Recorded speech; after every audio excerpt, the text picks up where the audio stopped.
Last ভিডিওতে তোমাদের দেখিয়েছিলাম আমরা অলরেডি ওই বাড়ি থেকে বেরিয়ে গেছি, আর এই ভিডিওতে তোমাদের সাথে শেয়ার করব আমরা বাড়ি পৌঁছে গেছি অলরেডি।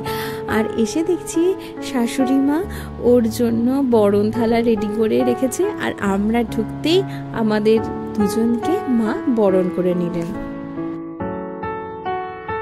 আর চিনি কিন্তু এই ব্যাপারটাকে বেশ এনজয় করছে, এক ফোঁটাও কাঁদেনি, চুপচাপ দেখছে।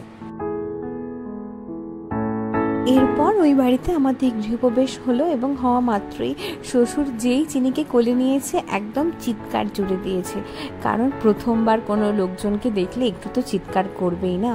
তারপর সেখান থেকে চলে গেলাম ঠাকুর ঘরে। আর ওই যে একই ব্যাপার, ঠাম্মির কাছে গিয়েও কিন্তু প্রথমে বিশাল কান্না জুড়ে দিল। যা হয়, এতদিন পর দেখেছে ঠাকুমার 7 দিন যখন ছিল আমার ছুটি হয়েছিল তখন তাকে চলে যেতে হয়েছিল, কারণ ওখানে শ্বশুর একা ছিল বলে।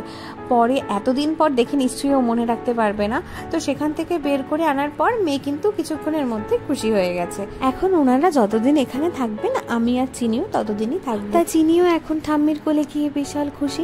আর তাছাড়াও একটু মানাতে সময় তো লাগবে, এত ছোট্ট বেবি আর এতদিন পর দেখেছে।